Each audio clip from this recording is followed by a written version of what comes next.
So today we're going to conclude worship. What is worship? Well, we're going to conclude our series today. Now, we've talked so far about different means of worship, different types of worship. We can worship God through our prayer. We can worship God through singing, through praise. We can worship God through our service. But today I want to step back and I want to look at worship more generally. I want to step back and just kind of see the big picture and answer a few questions about worship. You know, we think about worship and we think we know what it is, but sometimes worship is a little bit more than what we may suspect. I read something this week that I really liked. It describes worship. It says, "This then is worship in its largest sense.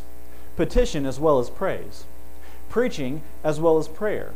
Hearing as well as speaking. Action as well as words. Obeying as well as offering. Loving people as well as loving God." There's a lot more to worship, I think, than what we may see sometimes. And Psalm 100 is just all in the context of worshiping God. And I want to look at Psalm 100 today. You know, when I read this whole psalm, it's only 5 verses, it's a short one. But when I read this psalm, it seems to just say one thing to me, and that is, it just makes sense that we worship our Creator. It just makes sense that we worship God. And so I want to ask 3 questions today and answer them about worship. 3 general questions, different from what we have been looking at. So first of all, Psalm 100, first question I want to ask, what is worship? What is it? Well, verse 1 tells us, "Shout for joy to the Lord, all the earth. Worship the Lord with gladness. Come before Him with joyful songs." So what is worship? Well, we've been talking about different means of worship. Worship is praising God. Worship is praying. Worship is service. But I'm talking about really what is worship itself. These couple of verses kind of make me think worship is involvement. Worship is sincerity. What I mean by this is worship has to be something that's intentional. It has to be something that makes some effort. Worship is an active thing. It's an active lifestyle. Verse 1 tells us to shout for joy to the Lord, all the earth. Shout for joy to the Lord. Now, King James Version says that we make a joyful noise to the Lord. That phrase is a little bit more familiar to us. But the word in the Hebrew implies a lot more than just shout for joy. The word in the Hebrew is the kind of sound you would make if you had to sound an alarm and it were an emergency. Or if you were in a battle and you had just won a big military victory and you were shouting for joy because of that. It means figuratively to split the ears with sound. It's an intense word. Shout for joy to the Lord. And verse 2 tells us to worship the Lord with gladness. And this is all in the context of worship, but this word for worship might actually be better translated service, to serve the Lord with gladness. There's some sort of action that takes place there. It requires action. It's not just a state of being. Worship is something that takes action. Now, the language here is pretty strong. That's why I describe worship from it as intentional. It's something that takes effort. It takes action. Worship is something that we do. Worship is something we do. Romans 12:1 seems to indicate this. In it, this is probably the verse I quote more than any other verse in my sermons. In it, it says, "Therefore, I urge you, brothers, in view of God's mercy, to offer your bodies as living sacrifices, holy and pleasing to God. This is your spiritual act of worship." Giving your whole life to God, giving everything you can, living out for God, that action, that intentional effort, that is worship. Worship is being, let me give you another definition, one more. Worship is being in the church. Now, some of us may be thinking, I'm in the church every Sunday, so I'm always worshiping, I'm always coming into the church. I'm in it every Sunday, but we have to define some terms here. With as blessed as we are and as nice as our facilities here are, this building is not the church. The people within this building are the church. God's family on earth is the church. And you cannot be in God's church half-heartedly. You have to live. You have to be in it. You have to do to be in God's family. When I was in Bible college, we would have 3 chapel services a week. Now, I had to go to 2 of them in the big auditorium, in the big gym, where you have a big worship service and a speaker come up. And it was like miniature church services, a little bit shorter, about 45 minutes. And so we'd have church services pretty much twice a week. And we'd go and there'd be worship, and then there'd be a speaker. Sometimes a student would speak, sometimes a faculty member would speak, someone. But we'd get in there and we'd worship. And I probably complained a lot about going to that chapel because there are a lot of different types of worship. I'm not just talking traditional contemporary. There are a lot of different types. And there's one particular type of worship song in particular. It's just a preference, but I don't really like it that much. Not my favorite type.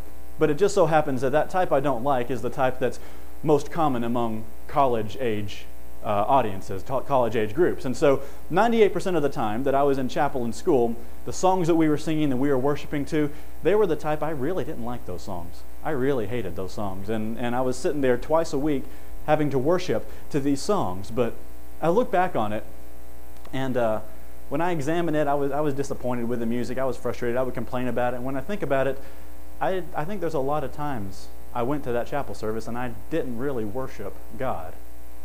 Because, I can sit there and I can complain about what's going on in the worship. I don't like the songs that they picked. I don't like how they're doing the worship service. But that's not the worship. The worship is what I do. The worship is my reaction to God and all of that. And in the end, whenever I didn't worship, the only person I really had to blame for that was myself. Because worship is something that you do. Worship is an expression to God. It's intentional. It's sincere. It's active. John 4:24 says, Jesus says, God is spirit, and his worshipers must worship in spirit and in truth. Now, what does it mean to worship God in spirit and in truth? Well, I think it's impossible to worship God in spirit and truth without some degree of sincerity. Some sincerity has to be involved. But I can tell you what is not worship in spirit and truth. I'll tell you a couple things that's not worship. First of all, presence is not worship. Presence is not worship. Being in a place of worship when worship is going on doesn't necessarily mean that I am worshiping. There's a little bit more to worship than just existing, just being somewhere. Sound is not worship. When I was at school and they would sing those songs that I hated, sometimes I would sing with them, but that didn't mean that I was worshiping. I was making sound, but sound isn't the same as worship. Now, granted, being someplace and singing to God, you can worship that way, but just because we do it doesn't mean that we worship. How do we worship? How do we really worship God sincerely? Well, let me ask, do you live a life eager to serve and to honor God? Do you live to worship God, or do you just kind of worship him with your presence?